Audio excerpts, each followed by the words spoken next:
Situation Room, the only way to start your day. Go through some of these things one by one. What have you actually put on the site so that people can understand and say, okay, well, this may not make sense. And if they look at it, are they then able to decipher for themselves what could be an issue, or if there is one? We have a dashboard. Mm-hmm. It has a very big red figure there. Mm-hmm. That's the debt, both local and external. Okay.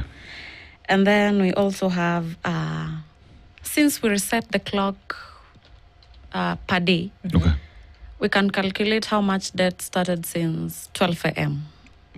Up to right now. When the day is done, we also calculate and update. Also the interest, we can calculate it according to the CBK baseline figure that they give.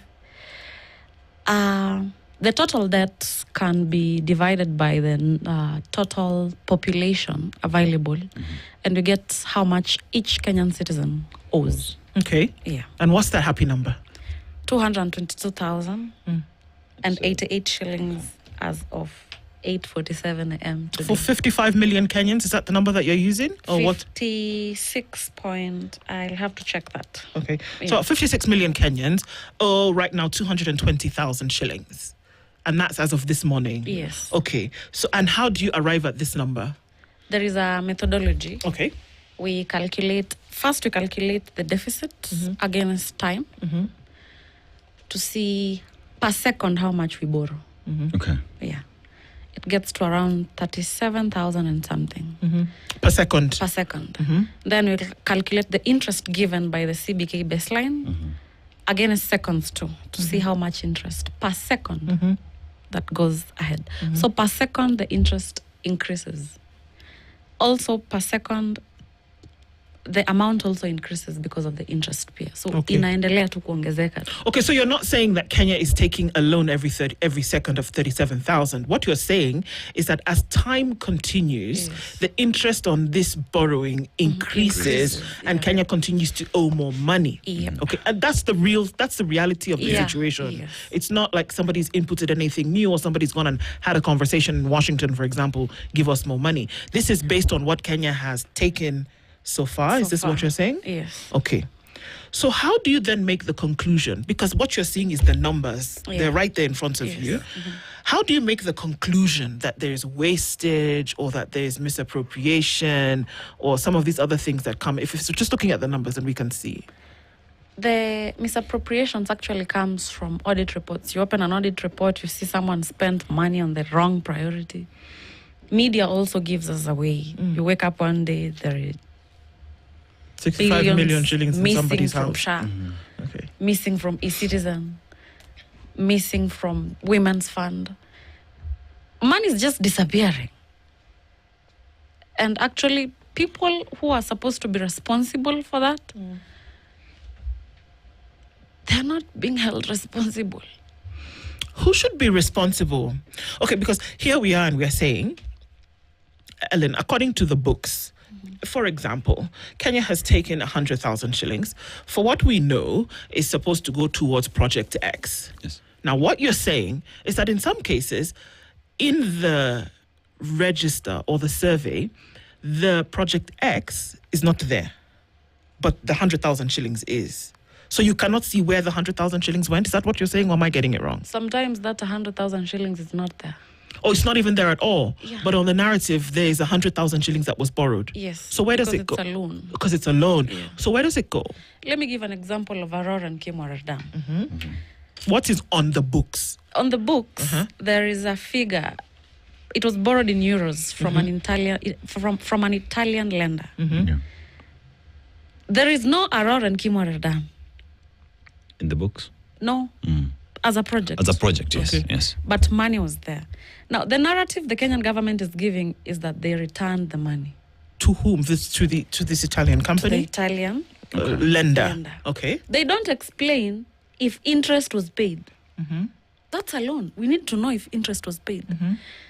They sometimes explain, because I don't believe, this is very contradictory. An amount was paid upfront to the contractor of that dam that was supposed to contract that dam. For what? And it's not 2 shillings past 5 billion. Why? The now director of CBK, Kamau Thuge, appeared in court once in relation to that. I am perfectly sane to say sometimes even the judiciary is just messed up as the executive of the legislature. So if all the arms of the government cannot, if one can't stand up for whatever circus is going on, then money will come, people will squander it, people will appear in court as PR, and then we'll go back to normal. Stealing, court, it's a circle. Ellen, you said something that is very critical. And here is, for example, the Kimorera Aror Dam, where it was around 37 billion, I think. Yeah. So when we talk about the amount that was returned, that money was linked to a lot number, say a certain lot number that came to Kenya. If that number was being returned, it's going back using a lot number, and there ought to be proof of transaction that this money was returned to so and so individual, including whether there are fines or whether there are interest or any other expenditure incurred during that process of returning the money, and whether that money was in a certain account and accrued interest in that account where it was being held, right? So then one asks the question, in information that you have, are you saying that that information is what is missing as an explanation as to that money being returned? I've not understood your question. All right. I come again. This money from the Italian investor is given lot 1, right? Yeah. If it's lot 1 that came to the consolidated fund and it's being returned, then the tracking number would be lot 1 is being returned to the sender, right? With the same serial number. And with it, then there would be further explanation on whether there were any interest that were paid on the very same lot number and where this money was being stored, because money does not just sit. Money accrues in interest. So are you saying that this explanation is what is missing in explaining the return of this money to the lender? Yeah, it's missing. They rarely explain things. Even at the table of the loans, they just put the lot number, the project, the lender, the period of time you're supposed to return the money, and the amount. For Aror and Kimorera, it was 2 entries. Aror Dam, 2 entries, then Kimorera, 2 entries. Okay. So that's what is present.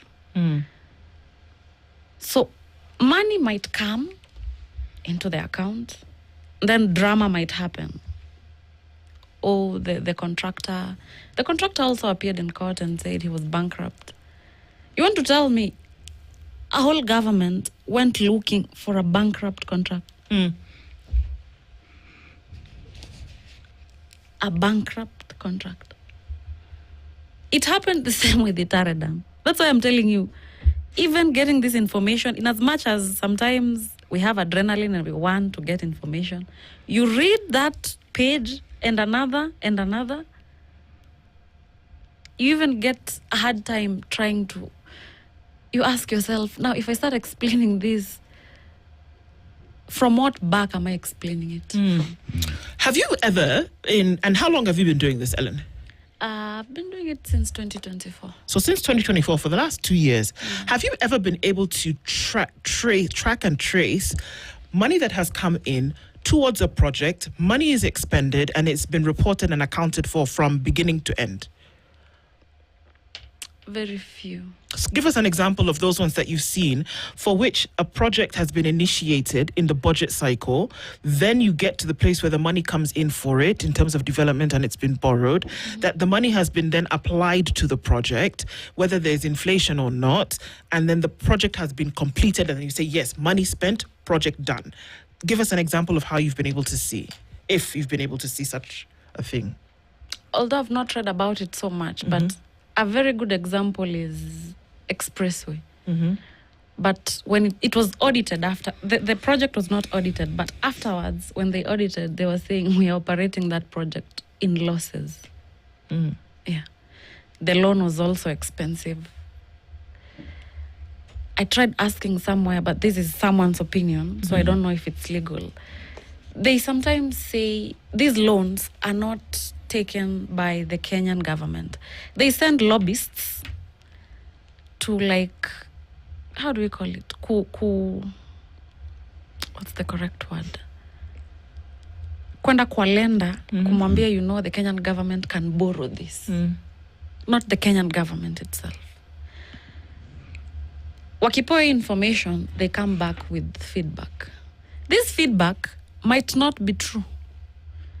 I might go there, they tell me this is the interest, this is the amount. I come here and add for my own interest.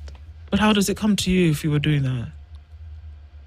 How does it come to you if you're a middleman? Middleman, yeah. If you're a middleman and you go and you sell Ellen to Ed Dennis and say, well, you know, Ellen is good for this money, you can actually go lend it to her.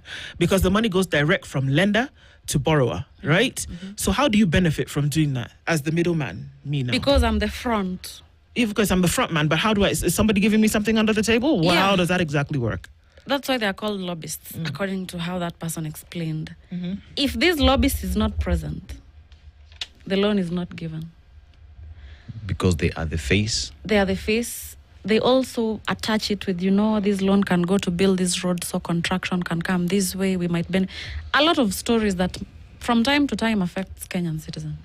Yeah. I am at the system here, the Kenya debt clock, and I'm at the NGCDF disbursement area. Yeah. And I'm looking at total monies that have been disbursed, say, for the 4 fiscal years. So we're talking about 162.63 billion shillings, and average per county is 560.8 million. With this report that is here, we are seeing what has been disbursed and the average per constituency. What should this information then inform the public on what they need to ask the members of parliament with regard to NGCDF? Because I would give you an example. My constituency has been given 560.8 million shillings based off the report. That means if I go to my constituency, I should be able to see projects worth 560.8 million shillings, right? So that means if it's construction of classes, if it's disbursement of bursaries, if it's construction of a toilet, all that amount should amount to 560.8 million shillings in my constituency. So therefore, Kenyans, as they read this information, perhaps the question then would be, please give us the expenditure of how you spent 560.8 million shillings. Yes. But what we're finding is that that information and report is missing.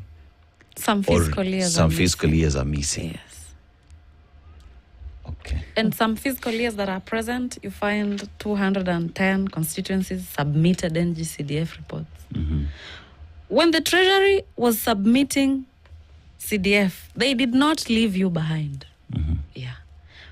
When it comes the time to submit audit reports, please be very available to give that.